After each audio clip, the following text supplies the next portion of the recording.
La variable independiente en este problema de investigación o esta hipótesis planteada. Los factores de riesgo.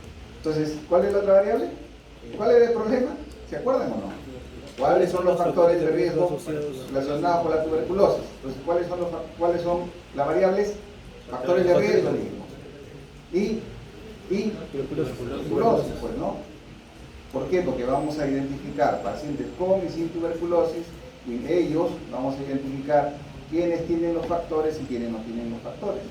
Y a partir de ello vamos a armar nuestra tablita de 2×2 para responder a la hipótesis y decir si existe o no existe relación. Y eso seguro muchos de ustedes van a hacer. Otros harán simplemente lo que vamos a revisar ahora, que es el tema de características clínicas, que son estudios descriptivos y ya no son estudios correlacionales, ¿no? O analíticos. Entonces, miren, lo que estamos revisando, por eso les decía, presten atención, porque esto les va a servir para cuando estemos hablando de diseños epidemiológicos. Entonces, acá ya fácilmente podemos identificar la variable independiente y la variable dependiente. Y van a ver que podemos clasificar por la dependencia de las variables en esto. Podemos clasificar las variables en variables dependientes y variables independientes. Pero no se olviden que las variables se identifican a partir de la hipótesis planteada. ¿Y qué es una variable? Y eso sí es fácil, ¿no? ¿Qué es una variable? A ver, yo les digo, vamos a hacer el estudio de las características clínicas, vamos a seguir con tuberculosis, características clínicas epidemiológicas de los pacientes con tuberculosis. ¿Cuáles son las variables? Características clínicas. ¿Cuáles son? Características clínicas. ¿Ya? Y fuerte. ¿Cuáles son las características clínicas y epidemiológicas de los pacientes con tuberculosis? Características clínicas y epidemiológicas y pacientes con tuberculosis. Pacientes con tuberculosis. ¿Listo? ¿Alguien más que quiera opinar? A ver, opinen. ¿Alguien más que quiera opinar? ¿Cuáles son las variables? Le hemos planteado, dice, características clínicas y epidemiológicas de los pacientes con tuberculosis. Allá nos han comentado de que las variables son las características clínicas, las características epidemiológicas y tuberculosis. ¿Qué dicen ustedes? Adelante. ¿Perdón? Estilos de vida, ¿ya? Que sería una de las características seguramente epidemiológicas de repente, ¿no? Cuando yo les digo características epidemiológicas, ¿a qué nos referimos? Esa es la otra cosa que cuando ustedes hagan su estudio, tienen que estar pensando y hagan la definición operacional, tienen que estar pensando a qué nos referimos con las características epidemiológicas. Yo les dije las características epidemiológicas están relacionadas con qué triada. ¿Qué triada? No se confundan, ¿eh? Triada epidemiológica, tiempo, espacio y persona. Hay esa confusión, por eso yo les he dicho, cuando hablamos de la triada epidemiológica es tiempo, espacio y persona. ¿Y eso nos sirve para qué? Para la descripción epidemiológica. En cambio, la triada ecológica es, ¿cuál es? Agente, huésped y medio ambiente. ¿Y eso nos sirve para qué? Para la historia natural de la enfermedad. Pero son dos cosas diferentes. Pero cuando ustedes hablan de las características clínicas, lo que tienen que recordar son la triada epidemiológica. Van a describir en términos de tiempo. Entonces, los pacientes con tuberculosis tienen la mayor proporción de San Juan del Lurigancho, o de la Victoria, o del Agustino, qué sé yo. Eso es en términos de espacio. Persona, las características son que la mayor proporción son pacientes adultos jóvenes en persona. Ya dijimos en espacio. Y en tiempo, la mayor frecuencia de casos se presenta en el mes de diciembre, por decir, ¿no? Entonces, esa descripción epidemiológica luego nos va a llevar a las preguntas que yo les dije. ¿Por qué ocurre en un lugar determinado? ¿Por qué ocurre en un grupo determinado? ¿Por qué ocurre en un tiempo determinado? Y a partir de eso se va a generar lo que vamos a ver más adelante, los estudios epidemiológicos. Entonces yo les decía ¿qué es una variable? ¿Qué es una variable? Eso sí sabemos, ¿no? ¿Qué es una variable? A ver, ¿qué es una variable? Ahí la que está distraída. ¿Qué es una variable? ¿Qué es una variable? Es una característica, o bueno, una cualidad que tiene...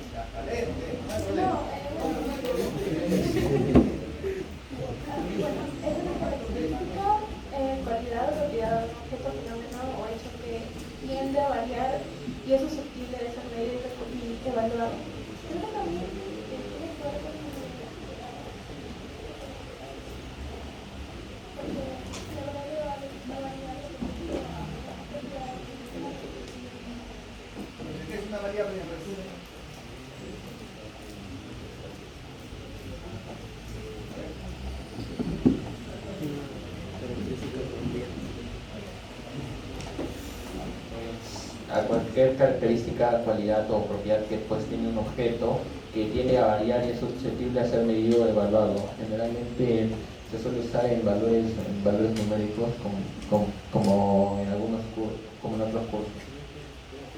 Entonces, una variable Es una característica que puede ser medida. ¿Qué más? Tiende a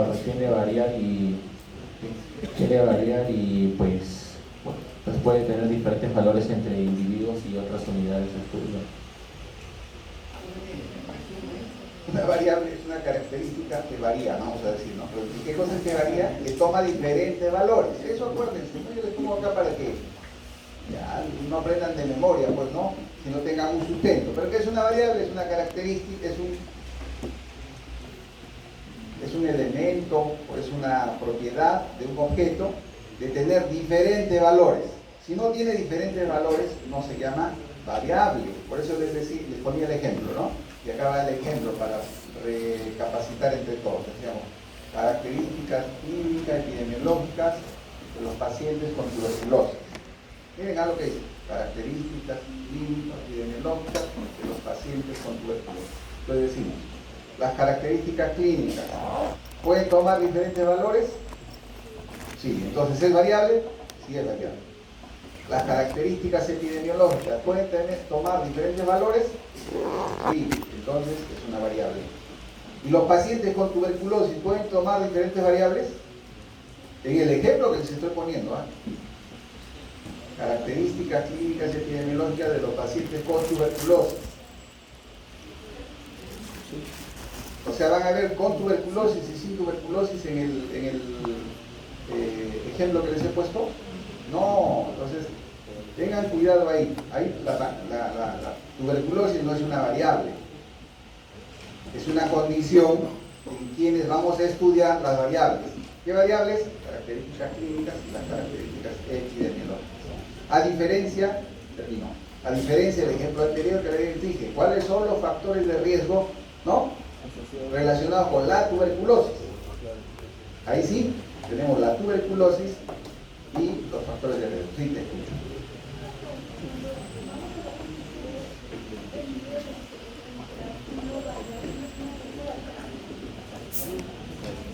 Claro, efectivamente, eso es lo que estamos diciendo, las características que tienen estos individuos con tuberculosis, tanto clínicas como epidemiológicas. Perfecto. Sí, por favor.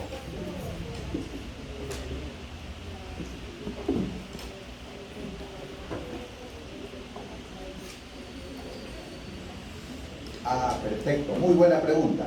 Claro, ya es que a veces empezamos nuestra investigación, como tú estás diciendo, luego que hemos recogido información de las características clínicas epidemiológicas de los pacientes con tuberculosis, esa es una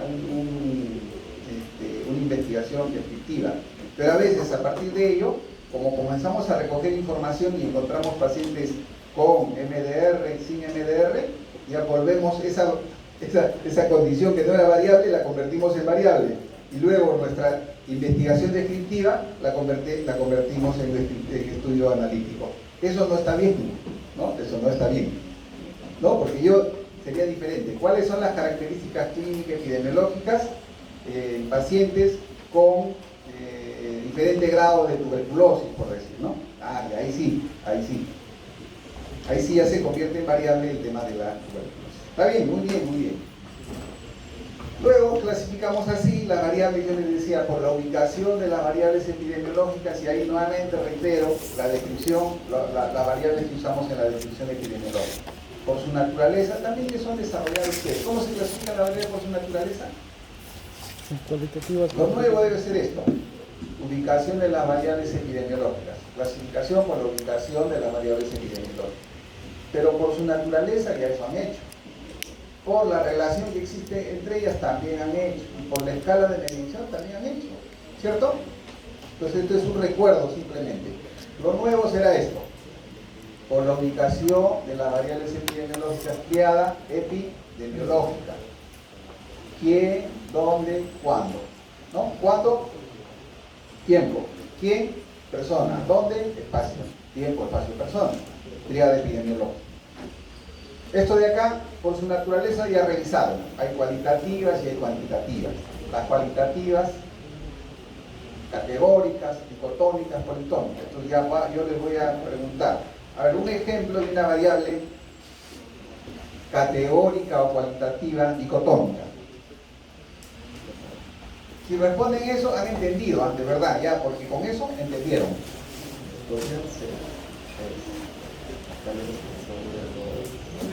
Una simple nomás, ¿se acuerdan de la vida que tú estás, de la vida diaria? Sexo. Esa sería... Ay, hombre, mujer, claro, hay que especificar, ¿no? Sexo. Todos los días, no, los chicos, está bien, está bien. Entonces ahí ahora ya no hablamos de sexo, no hablamos género, pues. ¿Por qué? ¿Ustedes han ido al aeropuerto últimamente? Sí, ya vayan ahí. ¿Qué dicen los baños? ¿Qué dicen los baños? ¿Han leído o no? No, ¿qué dice? Varones y variantes, dice ahora. ¿Verdad? Mujeres y variantes. Pues, ¿no?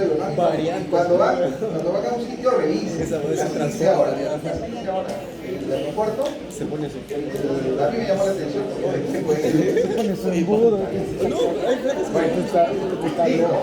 entonces está bien, ese es uno género. Otra variable dicotómica. Estaba casado, dice, dicotómica, puede ser. Claro. Dicotómica. No, Casado. sería politómica. Politómica, ¿no? Porque hay soltero, casado, viudo, divorciado. Ese es estado civil. Pero si estás casado, sí o no. Claro. Casado civil es diferente. Estado civil. No, es que esa no es variable, esa es estado civil, sería la variable. Ya, pero Perfecto, muy bien, ya está. Luego tenemos las numéricas o cuantitativas, discretas y continuas. ¿Y esto para qué le sirve? Para cuando haga la definición operacional de sus variables, ¿no? Porque una de las columnas dice naturaleza de la variable. Será cualitativa o categórica o numérica o cuantitativa. Y si es cuantitativa son discretas y continuas. Ejemplo de variables cuantitativas discretas. A ver, número de hijos. ¿Qué más? Otra. Número de piernas. Número de pareja. ¿Está bien? Otra. ¿Qué? Un pata que la puta. Otra. Tiene una. Número de dientes. Otra. Y continuas, la mayoría de las que nosotros vamos a estudiar en medicina, ¿no? Listo. Según la relación, variable independiente y variable dependiente, ya revisamos también con el ejemplo que le dije, factores de riesgo, variable independiente, tuberculosis, variable independiente. Y luego, por la escala de medición, también esto revisamos nominal, las características que son excluyentes y son categóricas, pues, ¿no? Ejemplo de nominal. Primero, segundo, tercero. Nominal. Estado civil. Igual. Estado civil. Hombre, mujer. Igual, ¿no? Lo mismo que podemos correlacionar con la anterior, igual. Si es primero, ya no puede ser segundo. Género, ¿no? Nominal, excluyente, hombre, mujer. Y son categorías. Ordinal, Ya es así, primero, se segundo. facilita, ¿no? Primero, segundo. A ver, una de medicina. Ordinal, Ciclo. Estado de la enfermedad. Estado de la enfermedad. ya. Otra, Ciclo. Primer semestre, segundo. otra. Para medicina. Ah, grave quemadura. Eso, grave quemadura. De intervalo, no de intervalo, ¿no? De intervalo. Y escala de Glasgow. ¿Cuál? La clásica. Temperatura. Otra. pH. ¿Cuál? pH. pH. Claro, está en el tipo ¿El de- cero no para pH? No. 7,3. 7. 7,4 hasta 8. El cero es absoluto para pH, ¿cierto? Entonces no es el intervalo, no es de razón. Otra intervalo. En Son pocas, las, ¿ah? Una es la que nos acordamos. en de las pruebas temperatura. psicológicas. Otra es cuando ustedes estén en medicina van a hacer lo que llamamos el balance hídrico. cuando hagan el balance hídrico se refiere a cuánto ingresa de líquidos en el paciente y cuánto elimina el paciente. Y ahí van a tener un balance hídrico cero, un balance hídrico menos de cero, negativo, y un balance hídrico mayor de cero, positivo. Ese es otro ejemplo de intervalo. En cambio, el de razón, el cero es absoluto. O sea, cuando es el cero no existe la condición. Y esas son casi todas, casi todas las que vamos a utilizar. Entonces, con eso hemos hecho un recuerdo de las escalas de medición. Y acá, para que recuerden, ¿y por qué es importante que consideren ustedes la escala de medición? Porque de acuerdo a ello vamos a poder hacer el análisis estadístico. Por eso, o sea, cuanto más, por eso que se les recomienda, cuando ustedes hagan una investigación, recojan la información de acuerdo a la escala de medición, la más completa. ¿Por qué? Porque una escala de razón la puedo convertir en ordinal, la puedo convertir en nominal. En cambio, una nominal no la puedo convertir en una de razón. Ejemplo, no, preferible tomar la presión y poner el dato de la presión a que decir hipertenso, normotenso. Porque yo tengo la presión, yo puedo, en base a ello, catalogar como hipertenso, normotenso. O glucosa también, ¿no? Entonces, la recomendación es que cuando se hace investigación, es más complicado, sí, pero es recomendable tener la variable teniendo en cuenta la escala de medición más completa. Esto es la razón. Y eso nos va a permitir hacer todo su frecuencia, moda, mediana, varianza, coeficiente de variación. Y ahí están los ejemplos respectivos y algunos más que ustedes tienen que ir imaginando que les va a venir en el examen, ¿no? Como parte de que se han aprendido, pues, ¿no? Luego, este es otro concepto que no sé si lo han revisado, está referido a la validez y repetibilidad, al otro concepto que es error, sesgo, y a lo que es precisión e imprecisión. Y para ello, debemos recordar lo siguiente, ¿no? Cuando ustedes quieren saber si una medición es válida, tienen que responder esta pregunta. ¿Está usted midiendo lo que usted cree que está midiendo? ¿A qué se refiere? Dice, el paciente tiene 80 kilos. ¿Estoy midiendo que tiene 80 kilos? A eso se llama validez. ¿Estoy midiendo lo que quiero medir? A eso es validez. La repetibilidad quiere decir que si yo, al aplicar o al medir en distintos momentos o por distintas personas, logro obtener los mismos resultados. A eso se refiere la repetibilidad. Entonces, ya vamos viendo de que las mediciones tienen que ser válidas, tienen que ser exactas, tienen que ser precisas, tienen que ser repetibles. ¿Para qué? Para que nuestra medición tenga validez finalmente. ¿Ya? Y eso es lo que buscamos a través de la definición operacional de la variable. Acá les he puesto un ejemplo, ¿no? Que de repente lo van a entender mejor en el siguiente gráfico. Si acá estamos relacionando la validez, es decir, la exactitud es sinónimo de validez. Exactitud quiere decir que yo mido, este mide 80 kilos, pesa 80 kilos, 80 kilos le estoy midiendo. A eso se llama la validez, la exactitud. Y la fiabilidad es la precisión, o sea, la diferencia entre una y otra medición. O sea, si yo mido a 10 personas que tienen 80 kilos y yo acierto que tienen 80 kilos, estoy haciendo una medición válida, exacta. Y si esta medición entre esos 10 pesos de 80 kilos varían muy poquito, a uno le peso 80, al otro le peso 80 con 100 gramos, al otro 80 con 50 gramos, al otro 80 con 120 gramos, quiere decir que la medición está siendo precisa. Y eso es lo que estamos viendo acá. Lo que estamos viendo es que la validez elevada quiere decir que mide lo que realmente quiere medir, y la precisión elevada porque hay poca diferencia entre medición y medición, ¿no? Eso es lo que nos quiere decir este gráfico A. El gráfico B nos dice, la validez es baja porque yo debía medir, esta es la línea que nos orienta, no estoy midiendo eso, pero la precisión, los valores errados que he conseguido son muy cercanos.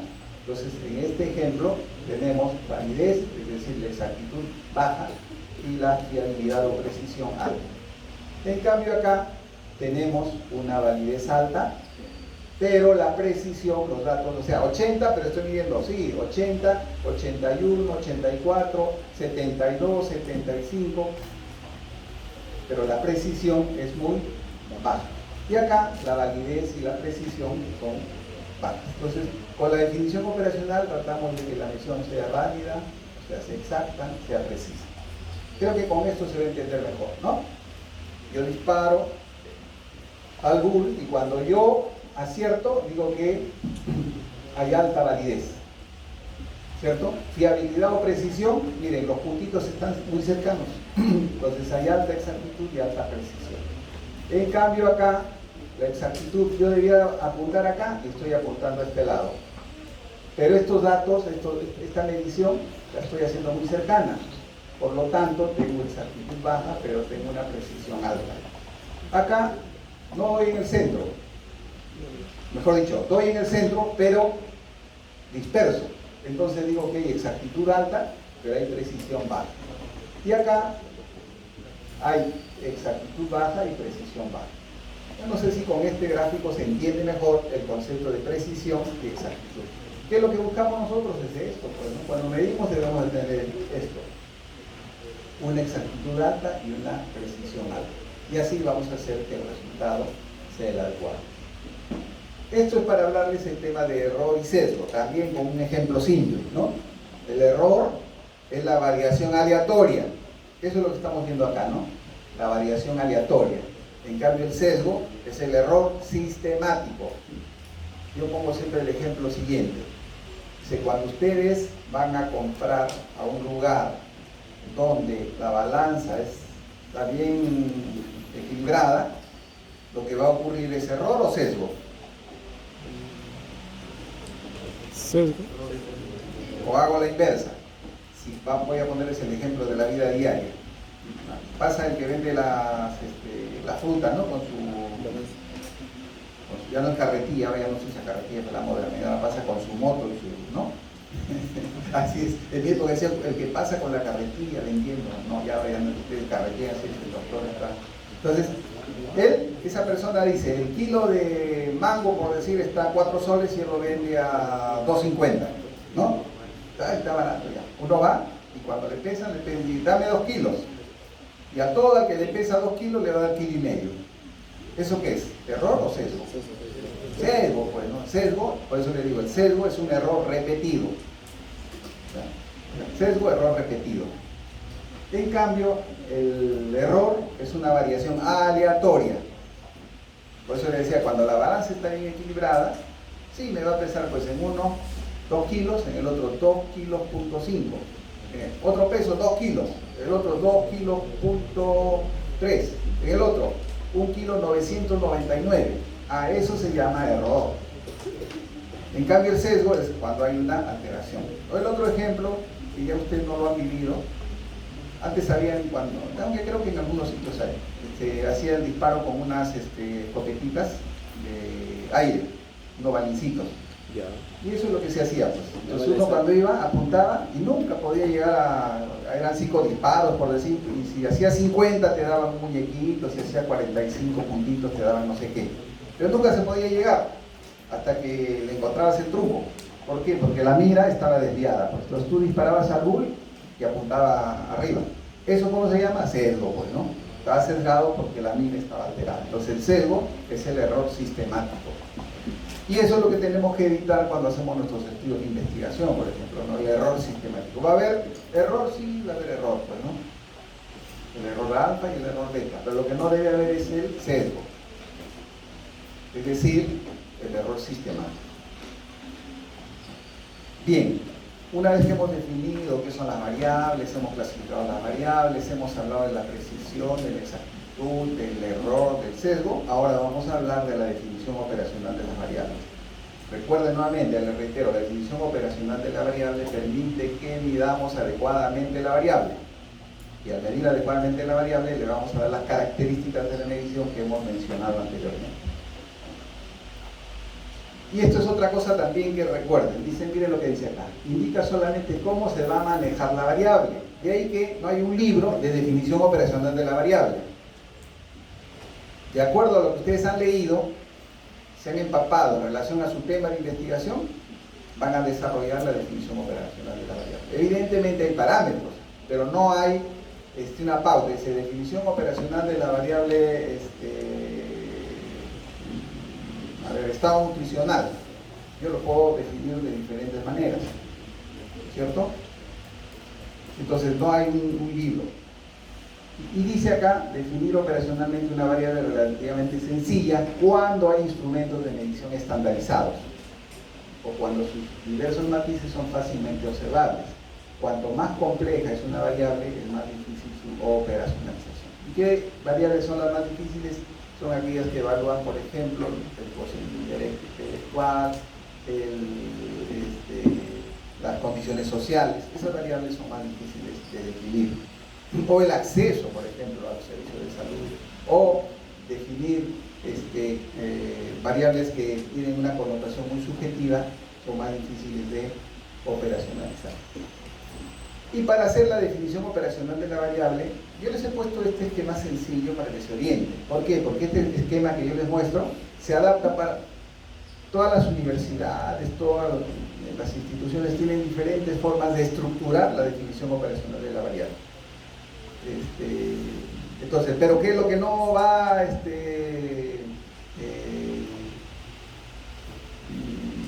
o qué es lo que nos va a orientar en toda esa variedad de definiciones operacionales que dan las diferentes universidades en sus esquemas? Es esto. Tienen que primero definir un valor final. Eso es lo que hay que definir, un valor final. Luego, identificar los criterios para asignar a la variable que hemos definido y luego decir cómo vamos a medir esa variable. Si tenemos esto, claramente vamos a poder medir de manera adecuada la variable. Ejemplo, que dice variable grado de instrucción. ¿Qué tipo de variable es esa? ¿Por la escala de medición? Ordinal. Ordinal, ¿no? Eso es ordinal, ¿no? Y ahí definimos el valor final, yo puedo poner así, sin instrucción, primaria, secundaria y superior, ordinal. ¿Qué criterio? El criterio para decir sin instrucción no asistió al colegio. Y esto lo ponemos con los criterios, los consideramos nosotros, ¿no? Primaria, por lo menos cursó un grado de primaria. Yo quiero definir así, pero no, profesor, yo voy a definir que primaria, si cursó los 6 grados de educación primaria. Yo defino así operacionalmente. Secundaria, igual, por lo menos un grado. No, yo quiero que culminó el 5º año de secundaria. Y superior, tiene la carrera, es bachiller, por decir, ¿no? O terminó la carrera. Completó los 10 ciclos o los 14 ciclos de medicina. Entonces, este criterio lo planteamos nosotros, dependiendo de todo lo que hemos revisado y lo que queremos en nuestra investigación. Y luego, detallamos el procedimiento. Entonces, ¿qué hacemos? Para determinar el grado de instrucción se preguntará sobre el último nivel de estudio alcanzado. Puede ser eso, o puedo poner yo. Procedimiento, para determinar el grado de instrucción se le solicitará que muestre por lo menos un certificado de estudios del año correspondiente. ¿Listo? O del grado correspondiente. Eso lo definen ustedes. ¿De qué va a depender eso? Va a depender de la posibilidad también que obtengamos pues el dato. Porque imagínense, si yo pongo, se le solicitará que presente su certificado, nadie le va a presentar, obviamente. ¿Ya? Doctor, Sí, por favor. en la anterior diapositiva, ¿no hay una estandarización para esa operacionalización? La estandarización está dada en términos del valor final, del criterio y del procedimiento. Pero, por ejemplo, si yo digo que estoy buscando, por ejemplo, hago una búsqueda de estudios que midan esta variable, por ejemplo, pero ese criterio puede haber sido tomado dependiendo, como usted dijo, a lo que dijo el investigador. Entonces, por eso digo que no hay una estandarización. O sea, un investigador puede decir, cursó un ciclo, pero el otro puede decir, que haya cursado todo. Efectivamente. Y ahí viene, por eso, cuando hacemos las revisiones sistemáticas, ¿no? Y planteamos nuestro problema, qué es lo que buscamos. Entonces, yo digo, en personas que han cumplido, que han tenido los estudios completos, qué sé yo, entonces yo voy a desechar estos estudios y voy a escoger los que corresponden. Ya. Pero Esto lo define el investigador, por eso le digo, no hay un estándar. No es que, no, el profesor dijo eso y yo tengo que poner. ¿De qué va a depender? De la profundidad de la investigación bibliográfica que han desarrollado ustedes al momento de plantear su trabajo de investigación. ¿Por qué? Porque la definición operacional es uno de los pasos finales, no es lo primero que hacemos. Es uno de los pasos finales, o sea, cuando estamos en la parte metodológica, ahí viene definición operacional de las variables. Eso quiere decir que ustedes, previo a la definición operacional de la variable, lo que han hecho es volverse en expertos en el tema que están investigando. Acá, infección por dengue puede ser infectado o no infectado, o dengue grave, dengue sin signos de alarma, con signos de alarma, y dengue grave también puedo definir. ¿Ven? No, pero yo quiero solamente aquel que fue infectado y no fue infectado. Listo. No me interesa a mí saber si hizo la enfermedad o no hizo la enfermedad. A mí me interesa quiénes se infectaron y quiénes no se infectaron. Y en razón a ello, por eso esto de qué va a depender de su problema de investigación y de su hipótesis, porque a partir de ello vamos a identificar las variables. ¿Está bien? Y ahí lo que sí, ¿cuál es el mensaje que les digo? No se olviden de los criterios y del procedimiento, porque eso va a asegurar que midan adecuadamente, ¿no? Dice, criterio, resultado positivo a una o más de las siguientes pruebas de laboratorio. Entonces el infectado va a ser aquel que tenga PCR, que tenga anticuerpos o que tenga anticuerpos. Para mi estudio. No, yo además voy a decir aquel que tenga NS1 positivo, por ejemplo, ¿no? Y el procedimiento, sí, es importante, tener una muestra de sangre de 7 mililitros en un tubo al vacío sin anticoagulante, centrifugar el tubo de sangre a 3500 revoluciones por minuto y conservación de la muestra a la temperatura por debajo de 8 grados y describir, y acá hay que describir, además faltaría describir el procedimiento para la prueba respectiva. Y eso que nos permite cuando hacemos esta definición operacional de la variable, primero medir la variable y segundo, va a permitir que nosotros repliquemos el estudio.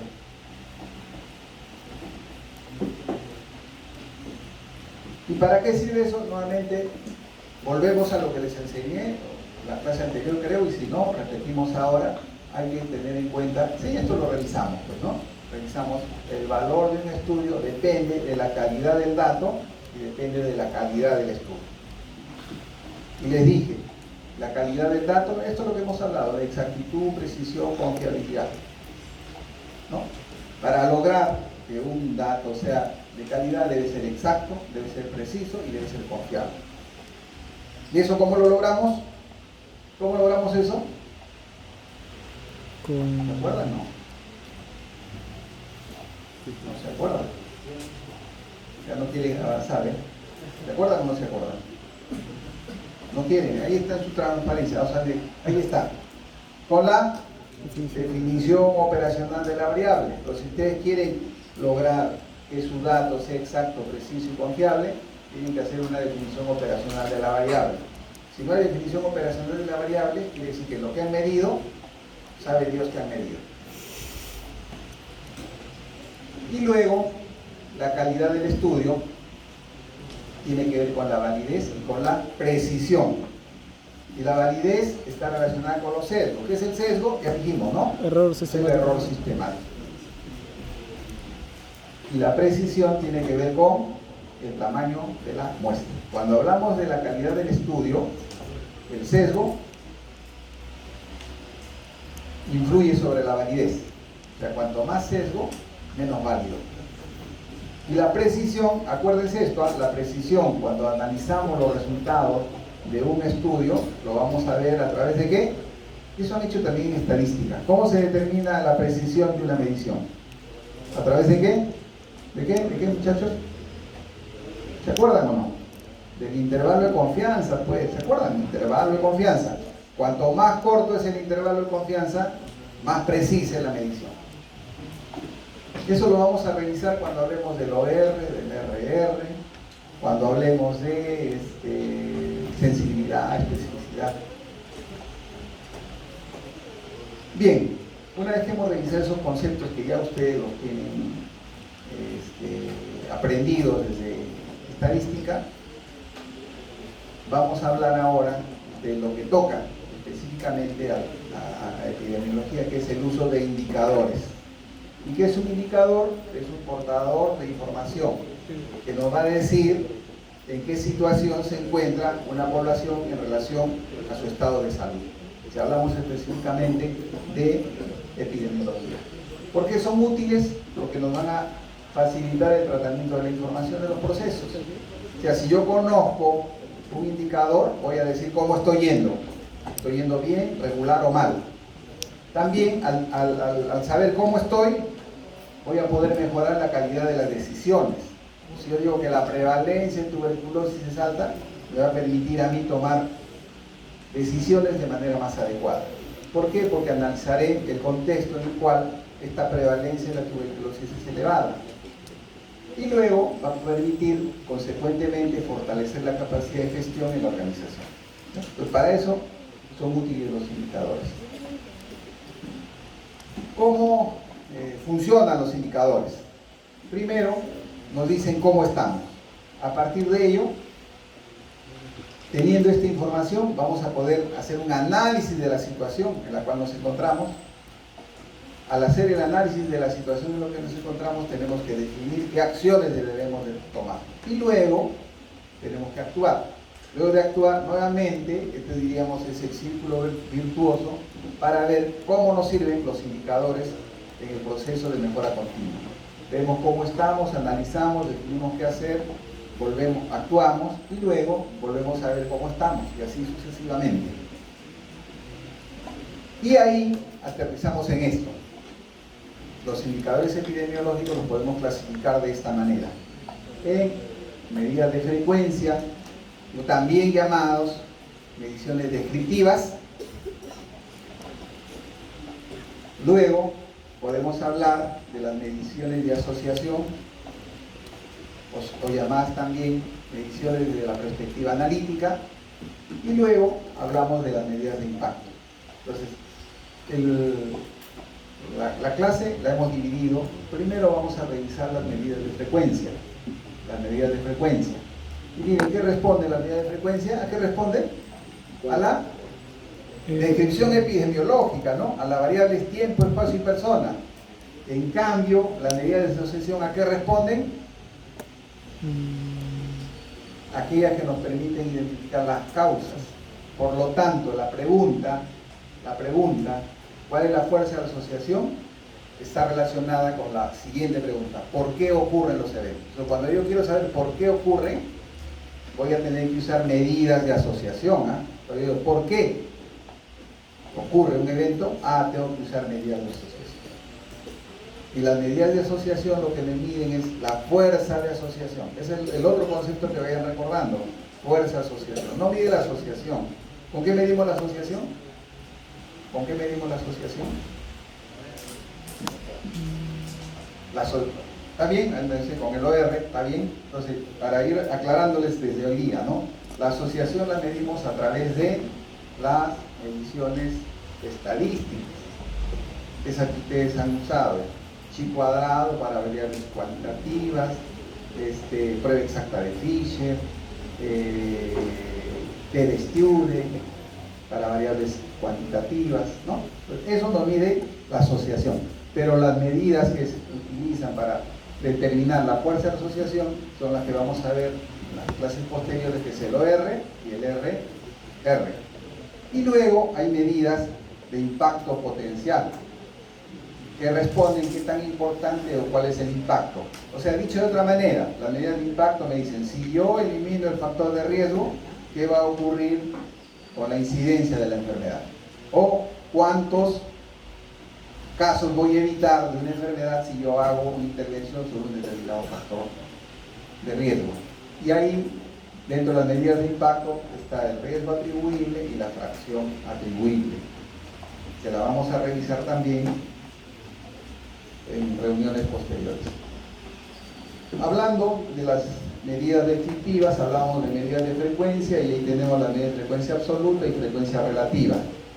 Esto también han revisado ustedes, ¿no? Dice valores o frecuencias absolutas. A ver, un ejemplo de un valor o frecuencia absoluta. Está ahí, uno que tengas tú.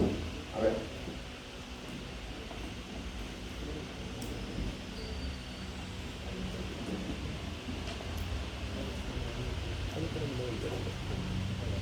Uno de acá del aula, a ver, uno, ¿qué se te ocurre?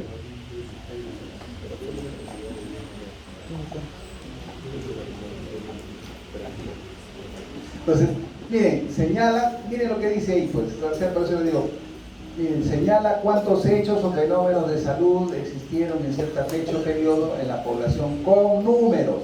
Pues si yo te pido un ejemplo del momento actual, diría, sería el número de estudiantes de medicina que cursan el quinto ciclo de la carrera. Ah, esa es una cifra absoluta. ¿Por qué? Porque son los números como tales. ¿Qué es lo que tienen que tener en cuenta? ¿Para qué sirve? Tiene utilidad con fines administrativos. Ahí nos preguntamos, ¿mide el riesgo? Recuerden, los valores absolutos o frecuencias absolutas no miden el riesgo. O sea, ejemplos, tenemos el número de casos confirmados de dengue, número de casos, número de consultas, número de casos de neumonía, desde la parte médica. Todo lo que sea referido en cifras absolutas, en números como tal, son valores o frecuencias absolutas. ¿Qué es lo que tenemos que recordar? Es que no permiten medir el riesgo. Sí tienen utilidad desde el punto de vista administrativo. Y aquí tenemos un ejemplo de cifras absolutas. Casos de dengue a lo largo de los años y tenemos el número de defunciones a lo largo de los años. Si yo les pongo en el examen esta gráfica, ¿qué dirían? La descripción del dengue en términos de qué variables se dan en esta gráfica.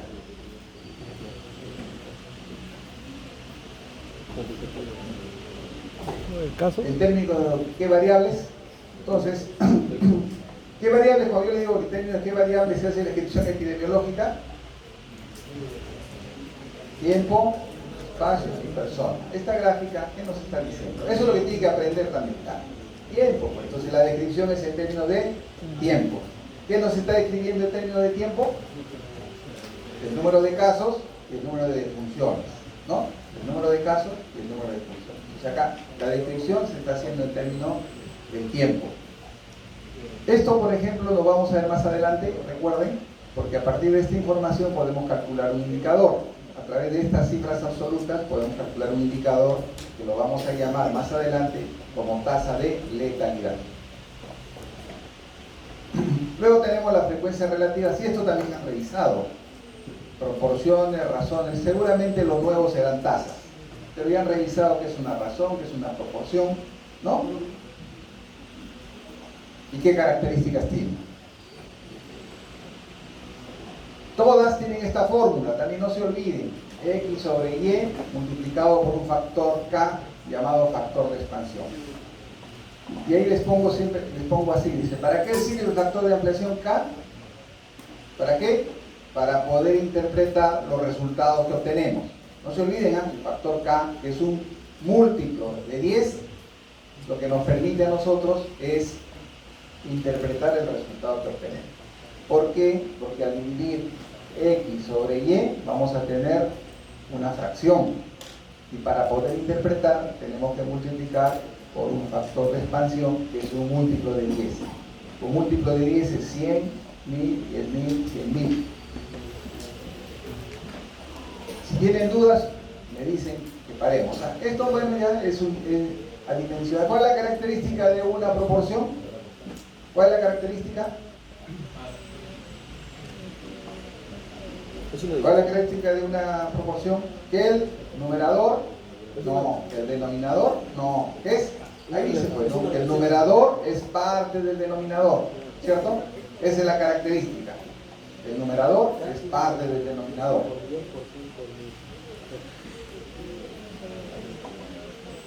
¿Está bien? Y acá está el ejemplo, creo. Otro concepto que no deben olvidar. Si ustedes no pueden obtener una tasa de incidencia, lo que podemos usar es la proporción. Pero la proporción, nuevamente le reitero, no es un estimador del riesgo de exposición a infección. ¿Qué nos habla la proporción? La proporción lo único que nos dice es quién es el más afectado. Aquella proporción más elevada nos traduce quién es el más afectado. El más afectado por la muerte, el más afectado por la enfermedad, el más afectado por la discapacidad. ¿Ya? La otra cosa que deben recordar es de que los datos pueden y deben ser sumados para todas las categorías, lo cual no ocurre con las tasas. Las proporciones se sumarizan y la suma de las proporciones no debe dar 100%. Ya ahí está, ¿no? ¿Se entiende? Entonces, para ver si hemos entendido, vamos a pedir que nos explique alguien, pues un voluntario o una voluntaria. ¿Nadie? A ver, ¿tú nos ayudas? A ver, ¿nos explicas qué has entendido de...? ¿Entendiste que es una proporción? Sí, claro que sí. ¿Cuál es la característica fundamental de una proporción? El numerador está contenido en el denominador, ¿cierto? Ya, entonces ahora tenemos ahí esa información. A ver, explícanos. ¿Es cierto? ¿Qué es esto?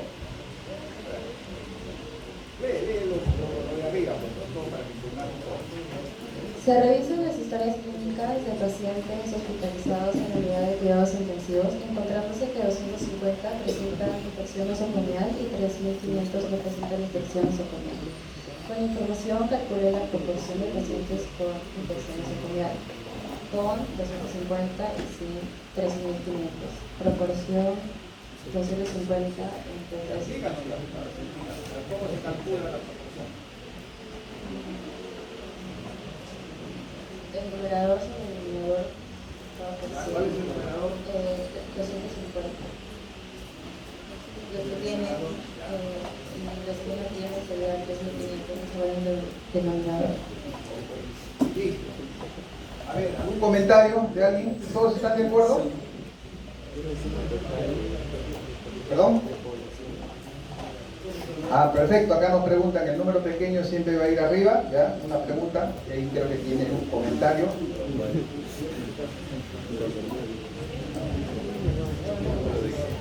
El número de abajo, que sería el denominador, no debería ser el total de todos, a la suma de todas las que están. Debe ser, ¿cierto? Eso debe ser. Sí es. Sí es. ¿No? Claro que sí es. Claro, sí es. Claro, entonces ahí va para reforzar lo que ha dicho su compañera. Entonces la compañera dijo, en el numerador van los con infección y en el denominador van los sin infección. No, no. Ahora sí he entendido. Por eso les decía de que la característica fundamental de una proporción es que el numerador es parte del denominador, ¿cierto? Eso es parte del denominador. Y el ejemplo que está acá, pues no dice 250, son 250. La suma de 250 más 3.500 es 3.750. En este 3.750, ¿está incluido los con infección nosocomial? Sí. Por eso el concepto, una proporción tiene como característica que el numerador es parte del denominador, multiplicado por 100, porque es la proporción, son 6.67. ¿Y qué proporción serían los que no tienen infección nosocomial? A ver, al toque. 93,5. Claro, la diferencia, ¿no? Fácil. Entonces la suma, por eso les decía, la suma de las proporciones no debe dar 100%. Parece simple, ¿no? Pero cuando ponemos el examen a veces se equivoca. Ya está, acá está un ejemplo. ¿Cuál es el grupo más afectado?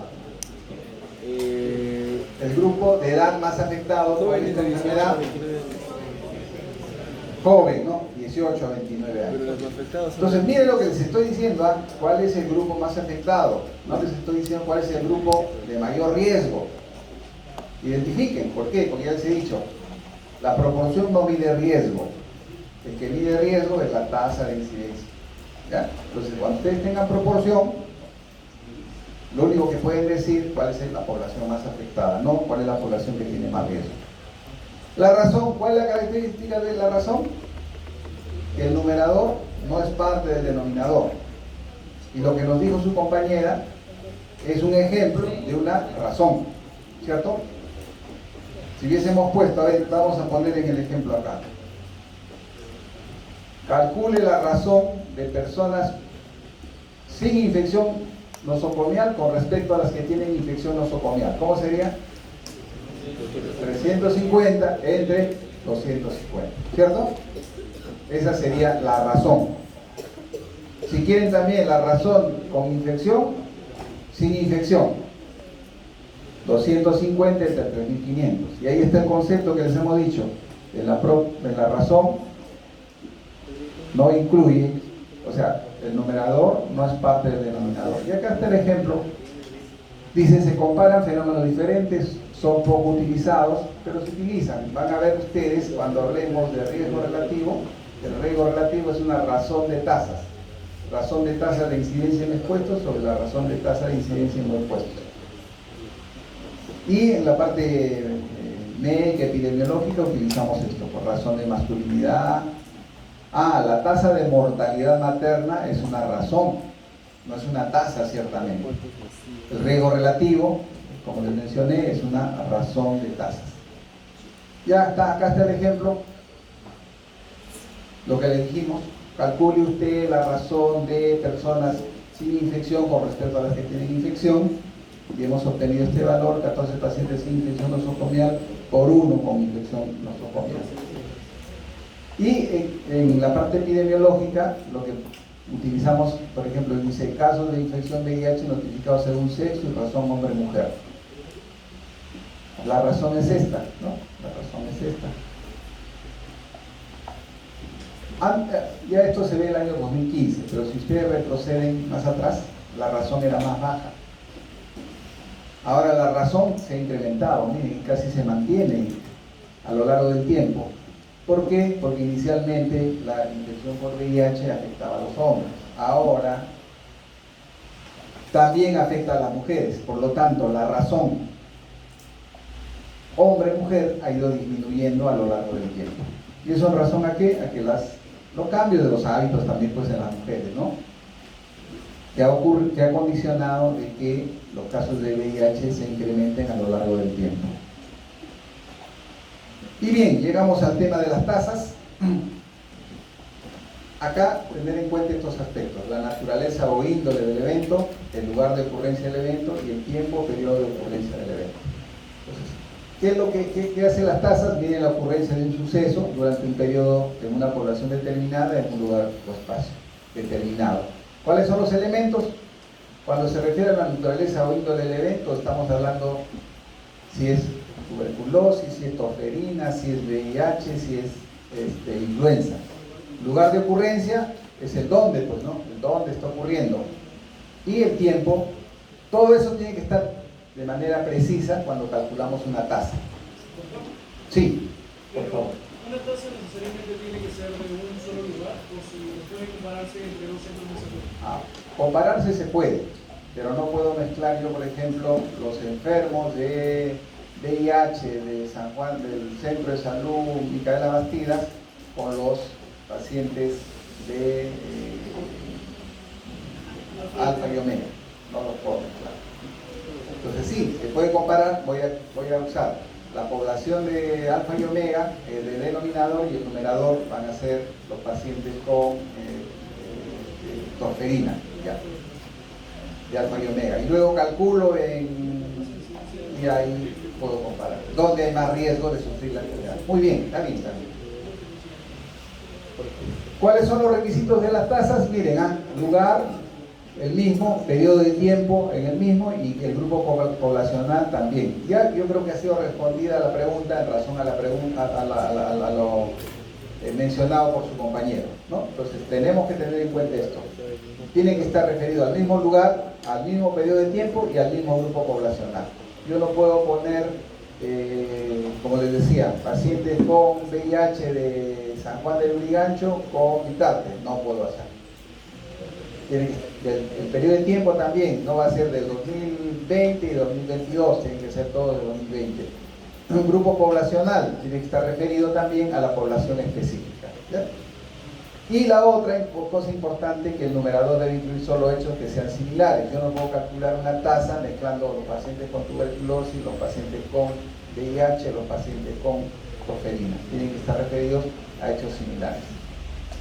Y cuando hablamos de tasas, hablamos de la tasa de incidencia acumulada y la incidencia. Miren lo que dice, incidencia, densidad de incidencia o incidencia propiamente dicha. La tasa de incidencia acumulada, ¿qué es lo que tenemos que recordar acá? Lo siguiente. Primero, que cuando hablamos de incidencia, el numerador está referido a casos nuevos. Y cuando hablamos de casos nuevos, la única manera de poder determinar que los casos son nuevos, si la enfermedad ocurre una sola vez en la vida o cuando hacemos seguimiento. Entonces ya vamos teniendo en cuenta que para que yo pueda definir que son casos nuevos, tiene que hacerse un estudio de seguimiento. ¿Por qué? Porque la incidencia acumulada, hablando específicamente de la incidencia acumulada, el numerador es el número de casos nuevos. Y el denominador es la población al inicio del periodo o población susceptible. O sea, ¿a qué me refiero población susceptible? Las personas que tienen la posibilidad de desarrollar la enfermedad. Porque si ya no tienen la posibilidad, ya no van a estar en riesgo, ¿cierto? Y por lo tanto, la tasa de incidencia acumulada, que es una proporción, mide el riesgo promedio de enfermar. Miren lo que les estoy diciendo, la tasa de incidencia acumulada es una proporción, pero que en estas circunstancias, como tiene como denominador a la población susceptible o inicio del periodo, mide el riesgo promedio de enfermedad. Y acá está el ejemplo que nos pedían compañeros. Tenemos el distrito A y vamos a calcular la tasa que corresponde. En este caso dice, miren, ¿qué tasa correspondería acá? Tasa de incidencia acumulada. ¿Por qué? Porque dice, se tienen 120 casos nuevos de neumonía en una población de 125.000 susceptibles, ¿cierto? Entonces, ¿qué medida epidemiológica vamos a calcular? La tasa de incidencia acumulada. Yo les decía, nos va a salir así, una cifra de con estas características. Y para que podamos interpretar, ¿qué tenemos que usar? ¿Qué tenemos que usar? El factor de expansión K, que es un múltiplo de 10. Profesor, uso 100, uso 1000, uso 10.000. ¿Cuándo uso esos valores? Va a depender de cómo le salga el resultado. ¿Por qué? ¿Para qué sirve el factor K? Para interpretar. Entonces, para interpretar mínimamente debe haber un valor diferente de 0 a la izquierda del punto. Entonces, si ustedes ponen un punto acá entre 9 y 6, ¿por cuánto tendrían que multiplicar ese resultado? Por 10.000, ¿no? Entonces yo les he puesto el ejemplo acá, si ponemos por 100, si es por 1000, si es por 10.000, sería 9.6 por 10.000. Entonces, ¿qué significa? Que por cada 10.000 personas existe el riesgo que 9.6 desarrolle la enfermedad. Acá les he puesto otro ejemplo para que también vean. Entonces acá, si yo pongo, puedo poner tasa de incidencia 9.6 por 1000. ¿Puedo comparar con esta tasa 9.6 por 10.000? No, ese es otro concepto que deben recordar. Para comparar, todos deben tener el mismo factor de expansión. Entonces pregunta, ¿qué mide la tasa de incidencia acumulada? ¿Qué mide? Ya, no miren, acuérdense a lo que les digo. La tasa de incidencia acumulada mide, le dije esto, no se olviden. No les estoy diciendo cómo se mide, ¿no? No, ¿qué mide? ¿Qué traduce? Voy a hacer preguntarles de otra manera. ¿Qué traduce la tasa de incidencia acumulada? El riesgo de enfermar, ¿cierto? La tasa de incidencia acumulada mide el riesgo de enfermar. Entonces, yo les digo, ¿en qué población hay más riesgo de enfermar? Pregunta de examen. Le tiene así, dice, diga usted, le pongo 5 poblaciones y le digo, diga usted, marque lo correcto. La población con mayor riesgo es A, y le pongo la población X, la población Y, la población Z. ¿Cuál es? La B. ¿Por qué? Porque comparas. Porque comparo. ¿Ya? ¿Qué comparo? Los valores de la tasa de incidencia acumulada. 9.6 por 10.000 con 96 por 10.000. ¿Cierto? ¿Estamos?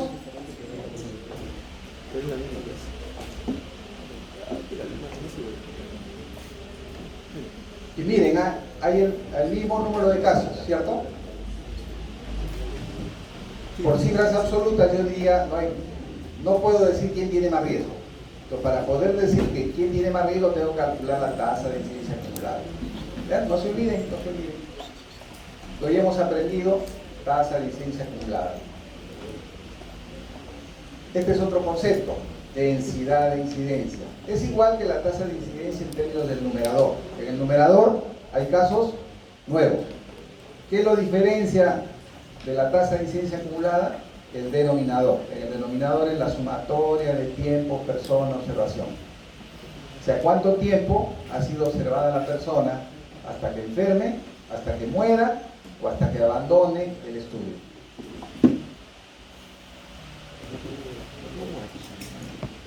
Y miren, se emplea si el diseño permite conocer la duración del tiempo de observación en cada individuo que forma la población. Si no, no podemos calcular la densidad de incidencia. ¿Y qué mide la densidad de incidencia? La velocidad de difusión de una enfermedad. Eso mide la densidad de incidencia. Esto también es importante que recuerden cuando nos referimos a corte fija y corte dinámica. ¿Por qué? Porque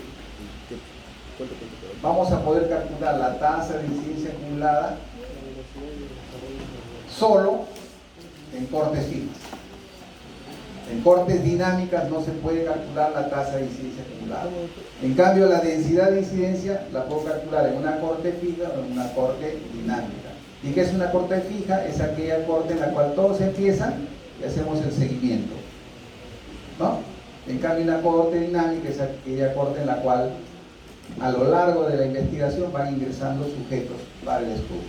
¿Ya? Corte fija y corte dinámica. O corte cerrada o corte abierta, como quieran. Acá están los ejemplos, a eso es lo que nos referimos, los casos nuevos. Miren, acá hemos hecho el seguimiento de 1, 2, 3, 4, 5, 6, 7, 8 personas. De esas 8 personas, estas que están con carita triste, han enfermado. La persona A ha enfermado a los 6 años, la persona B al año, la persona C a los 10, no ha enfermado, mejor dicho, la persona B a los 5, la persona E a los 4, la persona F a los 10, la persona G a los 2 y la persona H a los 10. Entonces nos piden calcular la densidad de incidencia. ¿Qué ponemos en el numerador? ¿Qué ponemos en el numerador? Jóvenes. ¿Qué ponemos? ¿El número de qué? De casos nuevos. ¿Cuántos son los casos nuevos? ¿Cuántos son? 1, 2, 3, 4, 5 casos nuevos. ¿Y por qué sé que son casos nuevos? Porque no tenían la enfermedad, pues, ¿no? Eran susceptibles, que los he seguido y han enfermado. Este enfermó a los 6 y así. Entonces, ¿cuál es el tiempo? Si hay 5 eventos, ¿cuál será el denominador? La sumatoria de los tiempos, personas observadas. ¿Cuánto tiempo se observó esta? 6, 1, 10, y eso es lo que estamos haciendo. 1 por 6, una persona por 6. Una persona por un año. 3 personas por 10 años. 1, 2, 3. 3 por 10. Una por 5 años. Una por 4 años. Y una por 2 años. La suma de esto es el denominador para calcular la densidad de incidencia. Igual aplicamos el factor de expansión K para poder interpretar. Calcule la mejor medida de morbilidad. ¿Qué calcularían acá?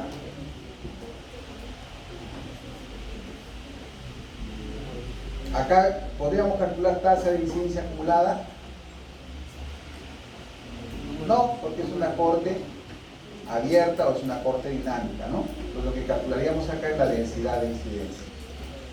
Y acá lo que nos están diciendo cuáles son los tiempos de observación. Acá hay 5 personas, fueron observadas 5 años, esta fue 4 años y medio, 3.5 años, 1.5 años, 3.5 años, total 18 años. ¿Cuántos enfermos hubieron? 1, 2, 3. 3 entre 18 es la densidad de incidencia, multiplicado por un factor de expansión. Y esto de acá, para que se distraigan, calculen ustedes, salen estos resultados, ¿ya? Acá está, yo les estoy poniendo los resultados. Lo que tienen que hacer es calcular para el periodo 1, para el periodo 2 y para el periodo 3. Hagan el ejercicio, después vienen el examen y les estoy dando la respuesta. Si tienen dudas, la preguntan en el seminario y si no en la clase correspondiente. Entonces acá hay otro ejemplo para calcular la densidad de incidencia. A veces son 1000, 2000 sujetos.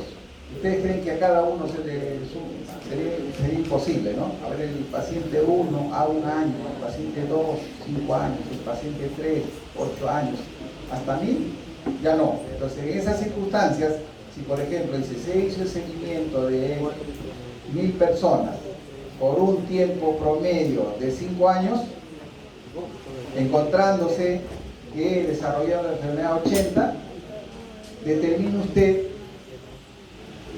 la mejor medida epidemiológica. Entonces ahí lo que van a calcular es la densidad de incidencia, ¿cierto? ¿Y cómo va a calcular el denominador? La población por el promedio de años observados. Pues si son 1000 y se les observó por 7 años en promedio, serán 7000 años personas. Si enfermaron 80 entre 7000 años personas. ¿Bien? ¿Por qué? Porque no es imposible. Pues acá les he puesto estos ejemplos para que sepan cómo que se calcula los tiempos persona-observación. Pero cuando son 1000, son 2000, imagínense, contar a uno por uno es imposible. Entonces ahí lo que se toma como referencia es el tiempo promedio que fue observada la corte. Y ese tiempo promedio es el tiempo de observación. Y eso se multiplica por los sujetos observados. Y con eso tenemos el denominador de la densidad de incidencia. Y acá el resumen: incidencia acumulada es una proporción, le dijimos, no tiene unidades, es una estimación del riesgo. Por eso digo, ¿qué estima la incidencia acumulada del riesgo? ¿El riesgo de qué? De enfermar. Se aplica solo a cohortes fijas, ya les había dicho. En cambio, la densidad de incidencia no es una proporción, tiene unidades, la inversa del tiempo, ¿cierto? Es un estimador de la velocidad de transmisión, se aplica a cohortes fijas y dinámicas, puede aplicarse a enfermedades recurrentes. ¿A qué se refiere? Por ejemplo, esto utilizamos nosotros cuando hacemos la vigilancia de las infecciones asociadas a la atención de salud. Una persona que esté en un hospital puede hacer más de una infección. O sea, hizo una infección en enero, como el paciente de larga estancia, en marzo puede hacer otra infección. Entonces se aplica, que no le vamos a aplicar la incidencia acumulada, lo que vamos a aplicar es la densidad de incidencia. A eso se refiere que esto se aplica a enfermedades recurrentes, es decir, a enfermedades que tienen la potencialidad de repetirse. Y acá otro ejemplito más sencillo, ¿no? La población A, B, C, y esto para que diferencien, y ya con esto queda claro. 2 entre 4, ¿qué mediría? Uno de cada dos. ¿Qué mediría? El riesgo de enfermar, es decir, la tasa de incidencia acumulada. Y 2 entre 13, ¿qué mediría? La velocidad de difusión de la enfermedad, es decir, la densidad de incidencia. ¿Cierto? Ambos, miren, ambos tienen el mismo numerador. 2 eventos, 2 eventos. ¿Qué es lo que diferencia la densidad, a la tasa de incidencia acumulada de la densidad de incidencia? El denominador. Y en razón a ello, uno mide el riesgo de enfermar y el otro la velocidad de difusión de la enfermedad. Otro concepto, ya que les había adelantado, la tasa de incidencia acumulada y la densidad de incidencia es una película, por eso que podemos calcular los casos nuevos, ¿no? Así vamos a hacer el seguimiento, es una película. En cambio, y esto es importante que recuerden, ¿por qué? Porque en razón a ello vamos a diferenciar la tasa de prevalencia, que es una fotografía. Entonces, en el examen a veces les preguntamos y les decimos, calcule la mejor medida, o qué medida calcularía acá, y ponen prevalencia. Entonces, ¿cómo me voy a dar cuenta que yo debo calcular la incidencia? ¿Cómo me daría cuenta? Si me dicen que es una película. ¿Y cómo el profesor expresaría que es una película? Pues no le voy a poner en el examen, ¿no? Se hizo una película para determinar, no se va a poner eso, ¿cierto? ¿Qué les pondríamos? Se hizo un estudio de corte, ¿ya? O se hizo un estudio de seguimiento. Lo que ustedes vean la palabra seguimiento o corte, lo que tienen que calcular no es prevalencia, lo que van a tener que calcular es la incidencia acumulada o la densidad de incidencia, dependiendo qué numerador le den. Nuevamente, para reiterar lo mismo, ¿no? Ya con esto no se equivocan. Conclusiones son las más comúnmente utilizadas en la medición y extensión de la frecuencia de una enfermedad. Miren lo que dice acá. Las poblaciones que tienen la mayor tasa, cuando comparamos, la población que tiene la mayor tasa se llama población de alto riesgo. Miren lo que les estoy diciendo. En el examen les pongo un ejercicio y digo, ¿cuál es la población de alto riesgo? Y me marcan otra cosa. Les estoy diciendo. Ahora, ese tipo de preguntas son preguntas que son aplicativas para que entiendan ustedes, primero, qué medida permite determinar el riesgo y cuándo decimos que la población es de alto riesgo. Yo les repito, la población, cuando yo la comparación, identifico de esa comparación aquella que tiene la mayor tasa de incidencia, digo, esa es la población de alto riesgo. Entonces yo les pongo con grupos etarios, dirán los jóvenes si son los que tienen la tasa más alta, ¿no? Y eso es lo que dice acá también, ¿no? Población con grupo de alto riesgo. ¿Qué más? El denominador de solo incluir a las personas. Este es otro concepto que también es importante que sepan, porque cuando hacemos los cálculos a nivel nacional, calculamos, dice, vamos a calcular la tasa de incidencia de dengue y ponemos los casos de dengue que ocurren en todo el país y el denominador ponemos la población de todo el país. Pero idealmente, ya se les ha dicho, el denominador está referido a la población o las personas susceptibles, es decir, aquellas personas que tienen la posibilidad de hacer la enfermedad. Y no toda la población del país tiene esa posibilidad, porque ya algunos de ellos seguramente tuvieron la enfermedad. Pero con fines prácticos en el país se calcula así, ¿no? ¿Qué es lo que tienen que saber ustedes técnicamente? Que en el denominador tiene que ser la población susceptible. Y el intervalo de tiempo más comúnmente utilizado es el año calendario, puede emplearse cualquier intervalo siempre y cuando se identifique su límite. Entonces nosotros calculamos, por ejemplo, tasa de incidencia acumulada por semanas epidemiológicas, semestral, anual, no hay problema. Lo usual es que se utilice el año calendario. A ver acá, ¿cuál es la población más afectada? En un segundo, Entonces, para responder a eso, ¿qué tengo que revisar? ¿Qué medición epidemiológica? Tasa de incidencia acumulada. Tasa de incidencia acumulada. ¿Cuál? Tasa de incidencia. Tasa de incidencia. Ya está jalado todo. Está jalado, ¿no? ¿Cuál es la población más afectada? No escuchan, pues, no entienden. Entonces, ¿eso qué traduce? Traduce que no aprenden, pues, no escuchan, no entienden. Eso no lo van a encontrar en el libro, por eso les digo, vengan a la clase. Si ustedes que están en clase no han captado, imagínense los que no han venido. Pronóstico reservado. Pues yo les he dicho, ¿qué mide la tasa de incidencia acumulada? El riesgo, pues. ¿Y quién mide o quién nos determina la población más afectada? Y les puse el ejemplo, les puse pues anteriormente, ¿no? Dije la proporción, ¿no les estoy diciendo? Entonces acá, si yo le digo, ¿cuál es la población más afectada? La que tiene la mayor proporción, adulto. ¿Y cuál es la población que tiene más riesgo? ¿Más riesgo? Más riesgo, los adolescentes. No se olviden, muchachos, el riesgo. Eso es lo que tienen que manejar. En verdad, el cálculo per se no tiene gran importancia, porque dividir, pues nuestro, ¿cómo se calculó?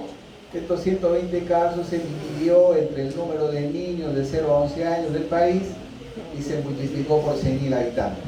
Y nos salió que la tasa es 63.11 por 100.000. ¿Cómo se interpreta esta tasa? Ahí dice, la tasa de incidencia acumulada en los niños de 0 a 11 años es de 63.11 por 100.000. Esto significa, y les ponen A, B, C, D, E, márquela correcta. ¿Cómo se interpreta esa tasa? Por cada 1.000 habitantes de 0 a 11 años, 63.11 Son afectados. tienen el riesgo, Ya. tienen la probabilidad, no es que tienen la enfermedad, tienen el riesgo, tienen la probabilidad de desarrollar dengue. Bueno, estamos viendo ahí dengue, tienen la probabilidad de dengue. Entonces, otra pregunta, ¿cuál es la población de alto riesgo? Miren, yo les dije, ¿cuál es la población de alto riesgo en este grupo? Tal vez adolescentes, pues la misma, ¿no? Que tiene mayor riesgo. Eso les he dicho, ¿no? ¿Les digo o no les digo? Ya, entonces, prepárense para eso, pues, jóvenes. Luego tenemos tasa de ataque. Miren, este concepto es facilito. La tasa de ataque es una tasa de incidencia. Miren lo que les estoy diciendo, Lo que les digo es clave. No es que, porque si piensan que lean solamente la transparencia, yo sobro acá y me voy a mi casa. Lo tengan la transparencia y lo leo. Yo les estoy dando las cosas que deben aprender. Dice, la tasa de ataque es una tasa de incidencia que se usa en situaciones de brote. ¿Y qué es un brote? Es la ocurrencia inusual de casos en un área circunscrita. Miren lo que les estoy diciendo. Entonces dicen, por ejemplo, y yo creo que la vez pasada les puse el mismo ejemplo. Terminamos la asignatura y todos han aprobado y nos vamos a celebrar. ¿Nos vamos a ir a Chifa? No, a Chifa no. ¿Por qué? Porque seguramente fueron a Chifa, voy a ponerle el ejemplo, fueron a Chifa y dieron su comidita y de los 200 estudiantes, 50 terminaron con una gastroenterocolitis. Ese es un brote.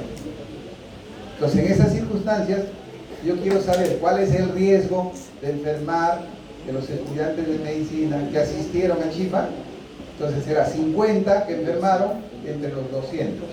Esa es una tasa de incidencia, o es una tasa de ataque, que es una tasa de incidencia que se usa en situaciones de brote. Entonces, si yo les diría, ¿qué medida epidemiológica se utiliza para determinar el riesgo de enfermar en situaciones de brote? ¿Qué contestarían ustedes? Tasa de ataque, ¿no? ¿Está bien? Ya está. El factor de expansión en la tasa de ataque es 100, ¿no? Porque siempre vamos a ser una cifra. Y acá está el ejemplo, cuando en situación actual dicen que hubieron 42 casos, esto es un brote de diarrea.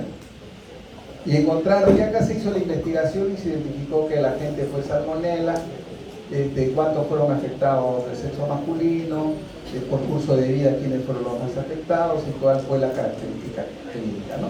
Entonces acá lo que nos faltaría para calcular la tasa de ataque, ¿qué cosa es? ¿Qué nos faltaría? El denominador, ¿no? Es decir, en una población de 1000 personas, o de 100 personas, o de 200 personas, ocurrieron 42 casos de enfermedad diarreica aguda, que luego de la investigación se determinó que era salmonella entérica o enteritis.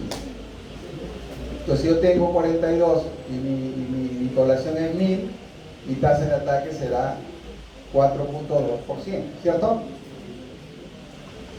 Entonces, de cada 100 personas que participaron de la reunión o del distrito, 4.2 tienen el riesgo de desarrollar la enfermedad.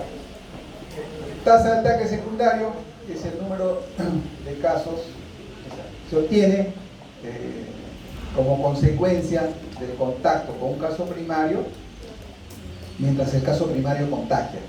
Entonces, tuvo hepatitis, ¿no? Hepatitis A, el niño X estuvo en su casa donde habían 10 personas, y de esas 10 que tuvieron contacto con este niño, 5 desarrollaron hepatitis.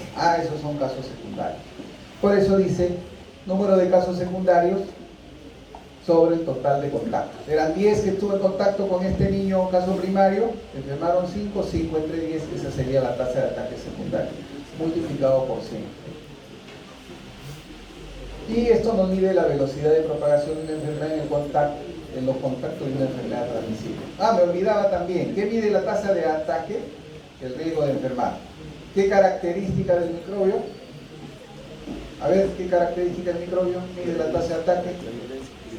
¿Han hecho microbiología ya? Sí, ¿no? ¿Qué característica tiene un microbio? Virulencia. ¿Qué más? ¿Qué es la virulencia? ¿La capacidad de qué?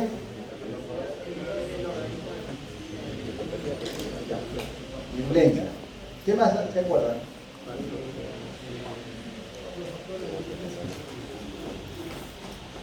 ¿Se acuerdan de patogenicidad? ¿O no se acuerdan? ¿O no les han enseñado? ¿Qué es la patogenicidad? La capacidad de generar enfermedad. Capacidad de generar la enfermedad, ¿no? ¿Y la virulencia? Contagiar. Capacidad de expandirse. ¿Qué es la virulencia? De la capacidad de producir casos graves o fatales, ¿no? Casos graves o fatales. Entonces, si yo quiero determinar desde el punto de vista epidemiológico la patogenicidad, voy a usar la tasa de ataque. Cuanto más alta es la tasa de ataque, quiere decir que mi microbio tiene mayor patogenicidad. Y ya hemos dicho, la patogenicidad es la capacidad que tiene el microbio de producir la enfermedad. Y ya vamos a ver otro indicador que mide la virulencia. Ya la prevalencia, la expresión, miren lo que dice, carga de la morbilidad. ¿Cuántos casos hay en un determinado momento? Ejemplo, yo voy a hacer acá, le voy a tomar, luego que he definido que es anemia, etcétera, etcétera, le voy a tomar una muestra de hemoglobina a ustedes y voy a encontrar que el 10% tiene anemia. Eso es la prevalencia, es una foto.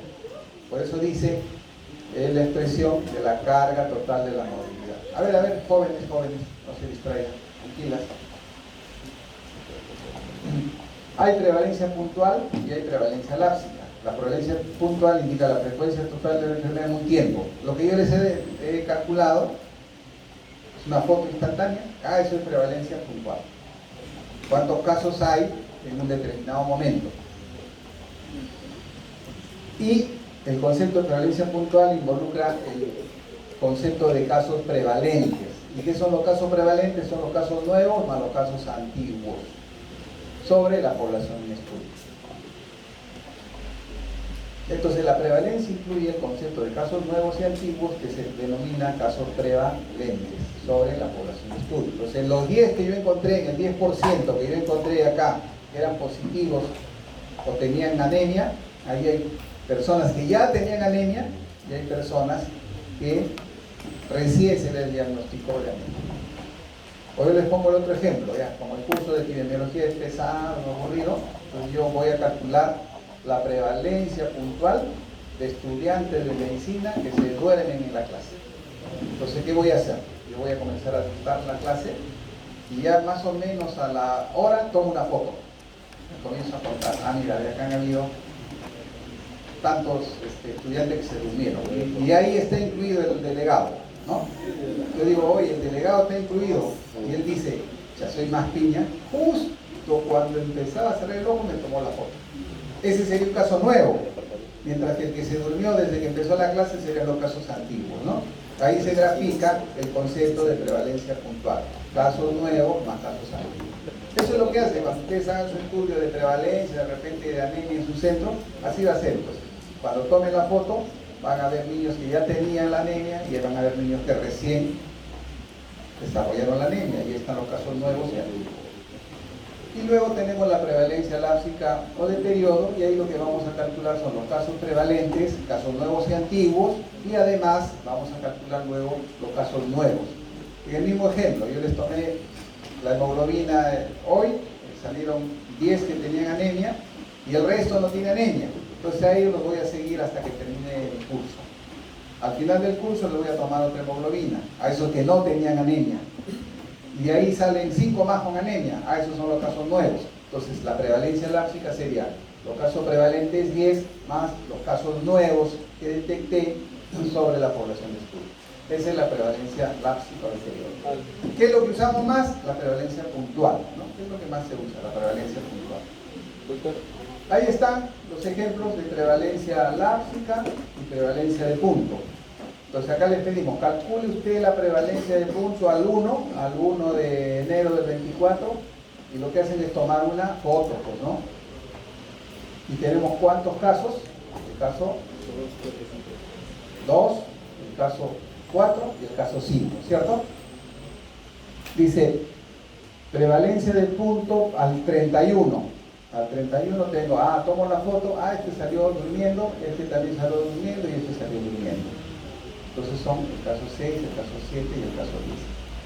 Quiero calcular la prevalencia lápsica, ya. Del 1 al 31, lápsica, del 1 al 31, entonces identifico, tomo una foto acá, luego hago el seguimiento y veo cuántos más aparecieron, ¿no? 1, 2, y tomo la foto acá y veo cuántos. Entonces tenemos el 2, el 4 y el 5. Apareció el 3 y el 9 como caso nuevo, el 6, el 7 y el 10 el día 31. ¿Ya? Al hacer el seguimiento hemos encontrado 1, 2, 3, 4, 5 casos nuevos. Este ya no, porque ya está fuera del rango que hemos considerado la prevalencia lápsica. Entonces con eso y con los ejercicios que tienen en su seminario, entiendo que va a quedar súper entendido, súper comprendido este concepto de prevalencia, ¿no? Hemos puesto ya. Ya están las diferencias entre incidencia y prevalencia. Revisen bien, con calma ya, ¿no? Uno mide el riesgo, el otro mide la carga de la enfermedad. Uno considera los casos nuevos y antiguos, el otro considera solo los casos nuevos. En el denominador está, en el caso de incidencia, la población susceptible, en el caso de prevalencia, la población total. ¿Ya? Acá también la incidencia es necesario determinar la fecha de inicio de la enfermedad, en este caso no es necesario conocer la fecha de inicio de la enfermedad. ¿Qué condiciones hacen que aumente o disminuya la prevalencia? Hay una serie de condiciones. ¿Qué es la que debemos buscar nosotros que haga que la prevalencia disminuya? Es esto de acá. Menor duración de la enfermedad, disminución de los casos nuevos y aumento de la tasa de curación. Eso es lo ideal, ¿no? ¿Por qué? Porque yo quiero bajar la prevalencia, entonces digo, todos los casos, todas las personas, que haya inmigración de personas sanas. Entonces, hago que vengan personas sanas y aumente el denominador. O hago que haya inmigración de casos, ¿no? Lo otro que no debemos de permitir es de que la prevalencia disminuya porque la gente se muere. Entonces, ha disminuido la tasa de prevalencia en tuberculosis. Y nosotros sabemos que el país está peor en términos económicos, por lo tanto la tuberculosis debe haber aumentado. Pero cuando nos muestran los datos, nos dicen la prevalencia ha disminuido. Cuando ustedes les muestren eso, de cualquier enfermedad que disminuya, pregunten lo siguiente: ¿y cuál es la tasa de letalidad? Porque si la prevalencia ha bajado y la tasa de letalidad ha aumentado, no ha disminuido la prevalencia porque se ha tratado a las personas, o porque han mejorado las condiciones, sino porque hemos dejado que se mueran, ¿no? Y eso es lo peor que puede ocurrir. Luego tenemos, esto también, recuerden, la prevalencia es igual a la incidencia por la duración media de la enfermedad, pero para algún tipo de enfermedad nomás. Para las enfermedades que tienen cuya propagación es estable, por ejemplo el cáncer, ¿no? Para ese tipo de, la prevalencia está en esas circunstancias, la prevalencia está en función de la incidencia y la duración media de la enfermedad. Concepto nuevo, años de vida ajustados en función de la discapacidad, los famosos ABAT, o DALI también en inglés. ¿Y qué son? ¿Qué es los ABAT? Los años de vida ajustados a discapacidad, llamados también a años de vida saludable perdidos. Es igual a los años de vida perdidos, a los años vividos por discapacidad. ¿Qué son los años de vida potencialmente perdidos? Son, por ejemplo, una persona fallece a los 30 años y la expectativa de vida es de 80 años, entonces esta persona ha perdido 50 años. Y así, a eso se refieren los años de vida perdidos. Los años vividos con discapacidad es el tiempo que una persona vivió con una discapacidad. Y eso se calcula teniendo en cuenta a qué edad tuvo la discapacidad multiplicado por un factor de discapacidad. Entonces, ¿qué es lo que tenemos que aprender acá? Esto de acá, que los años de vida ajustados a discapacidad o también años de vida saludablemente perdidos es igual a los años de vida perdidos más los años vividos con discapacidad. ¿Y eso para qué nos sirve? Y acá para reiterar nuevamente, ¿no?, que eso representa la diferencia entre la expectativa de vida que tiene una persona y la edad de fallecimiento. Allá murió a los 2 años, su expectativa es de 80, se han perdido 78 años. Mientras que los años vividos con discapacidad representa el tiempo que una persona ha padecido una enfermedad, ponderando este tiempo cronológico por un factor de discapacidad, y así se obtiene una aproximación comparable. Y eso nos avisa, ¿no? O abarca. Y sirve para esto, pues, ¿no? Entonces, si tenemos en los niños de 0 a 4 años una visa de 300, ¿qué significaría? Y el factor de expansión es 1000, ¿no? Por cada 1000 habitantes, en el grupo de 0 a 4 años, 3 años. ¿qué diríamos? Se han perdido 300 años. ¿Dónde hay mayor avisa? En los de 60 más. Y miren, se explica por los años perdidos y por la discapacidad, fundamentalmente, ¿no? Por la discapacidad. Para eso nos sirve esto, y estos están en los diferentes documentos que usa el Ministerio de Salud. Entonces es importante que conozcan este nuevo indicador epidemiológico. Ahí está qué enfermedades tienen la mayor cantidad de años de vida. Miren, lesiones no intencionadas, luego enfermedades cardiovasculares y así sucesivamente, ¿no?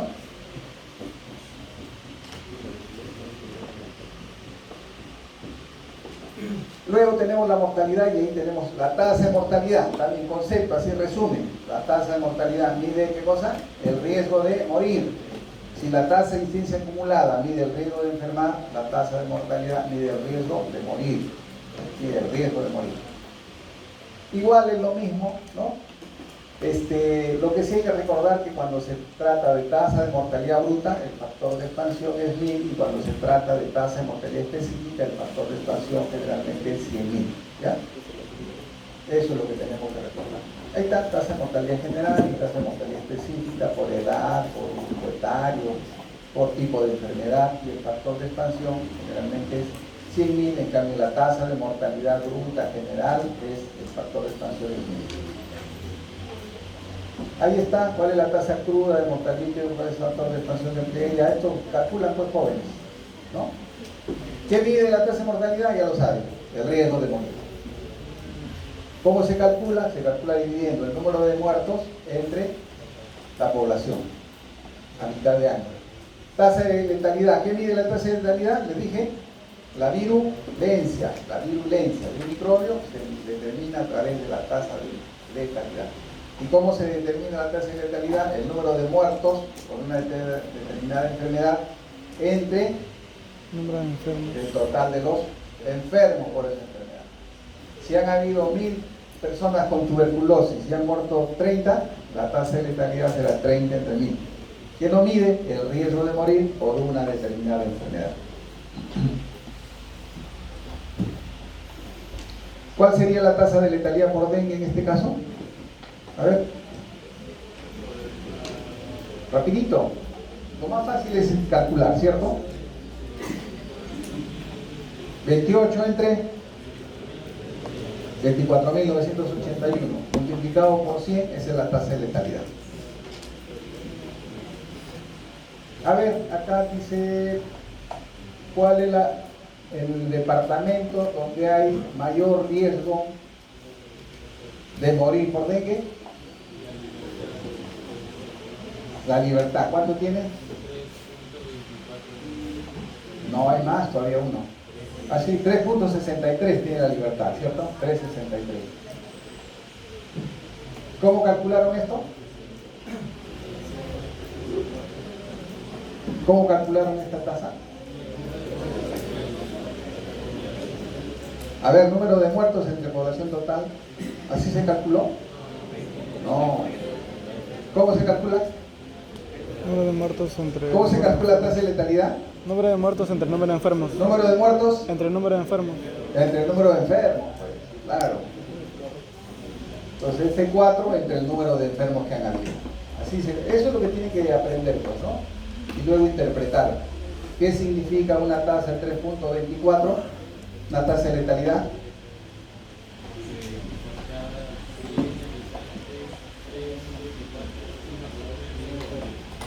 Por cada 100 habitantes. Por cada 100 enfermos de dengue, 3.4 tienen el riesgo de fallecer por esta enfermedad, ¿cierto?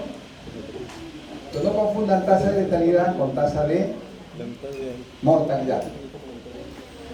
Luego también, así como hay la prevalencia es igual a la incidencia por la duración media de la enfermedad, hay una relación entre la mortalidad, la incidencia y la letalidad. La mortalidad es directamente proporcional con la incidencia y directamente proporcional con la letalidad. Pero también para enfermedades que tienen cursos estereotipados y que conducen a una proporción constante de curaciones, cronicidad, minusvalía. Dicho de otra manera, esta fórmula se utiliza, al igual que la prevalencia igual a la incidencia por la duración media, para enfermedades crónicas, no para enfermedades infecciosas. Esto, para que recuerden, siempre les viene cuando dan examen de ENAM, les vienen estas cosas. Ya esto para recordar: mortalidad general, mortalidad específica, por grupo, letalidad, ahí está, letalidad. Tasa de mortalidad infantil, esto no se olvide. La tasa de mortalidad infantil es el número total de muertes en menores de 1 año sobre los nacidos vivos en ese periodo, multiplicado por 1000. La tasa de mortalidad neonatal, número de muertes en menores de 28 días sobre el total de nacidos vivos en el periodo por 1000. Y esta que dijimos que no es una tasa, no es una tasa, ¿no? ¿Cierto? ¿Qué es esto? Una proporción. Pero así se llama. Pero si por casualidad le dicen cuál es la razón de mortalidad materna, es lo mismo que tasa de mortalidad materna. ¿Ya? ¿Y por qué es una razón? A ver, recordando lo último que hemos revisado. ¿Por qué es una razón? Porque el numerador no está contenido en el denominador, ¿no? Dicho de manera simple, o de otra manera, porque el numerador y el denominador son situaciones, son eventos diferentes también, ¿no? Entonces, como ven, número de muertes por causa materna sobre nacidos vivos en el periodo por 100.000, factor de expansión de 100.000, tasa de mortalidad materna. Y creo que con eso terminamos. Muy bien, ahora sí, saquen su hojita, van a dar, esto les sirve a ustedes, que ya así se van preparados al examen, pues todos los que han venido por lo menos tienen que aprobar. Listo, vamos.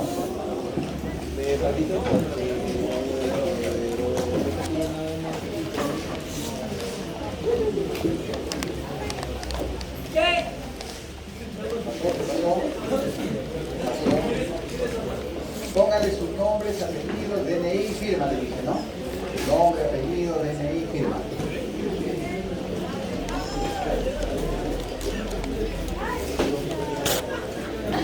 Listo. ¿Ya?